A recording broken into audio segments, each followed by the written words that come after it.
Working on heel with Bagel. This was a real tough one with him, along with the down command. He said, I don't want you to tell me where to go. And it is hard for a dog who's used to having a lot of freedom and pulling on the leash and kind of dictating where the walk goes to submit. See right there, that was a moment. To submit and say, I'll go wherever you go without argument. It's hard. And he's not a puppy. So he's learning, follow that left leg no matter what, no arguments, no resistance. In the end, it'll result in more walks for him because nobody wants to walk a dog who's dragging him down the street. He's doing real well. I would say this is probably his 4th session on this, 4th or 5th on the walk. And it's massively improved. There was one moment where there was a big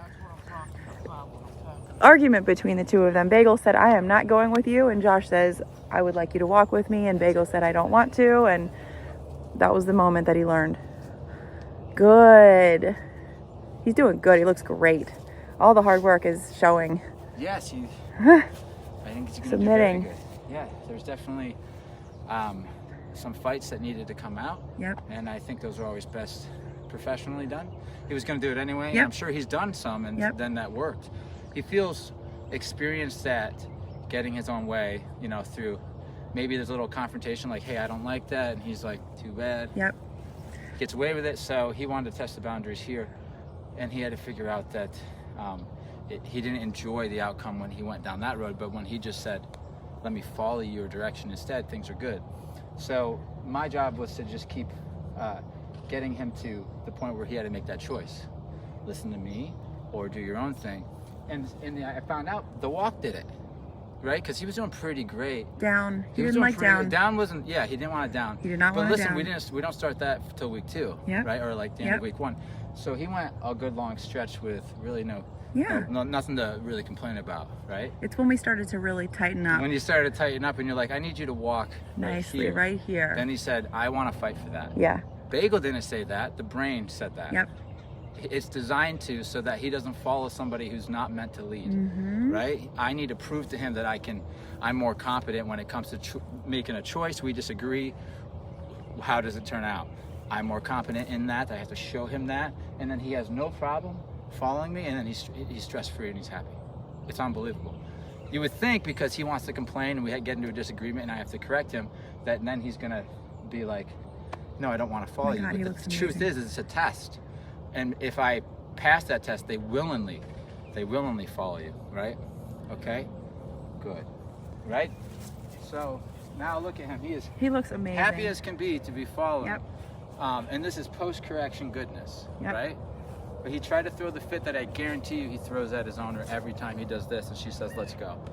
She had to pick him up and move him out of the car. All this stuff. So constantly at the end of the leash on a prong collar. He just has learned. My old dog Dexter used to do this. He used the first behavior my girlfriend ever complained about was he won't move. And he would just go. Yeah, because he's huge. Huge. He's here. He ain't going. It's St. Bernard mix. He ain't going anywhere. And I was like, okay. So looking back, like that's what we call attitude. That's the correct attitude, right? And then also reward when you see them. Absolutely. This is another part.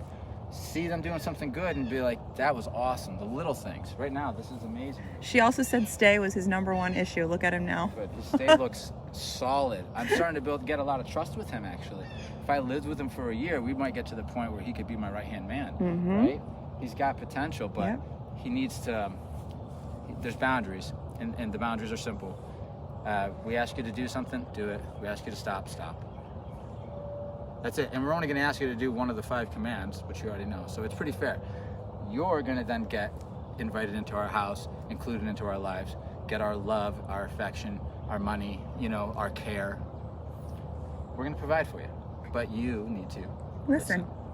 Right? And so we correct them when they don't listen. And you just got to be consistent with that. That's the hard part, is the consistency, right? Good.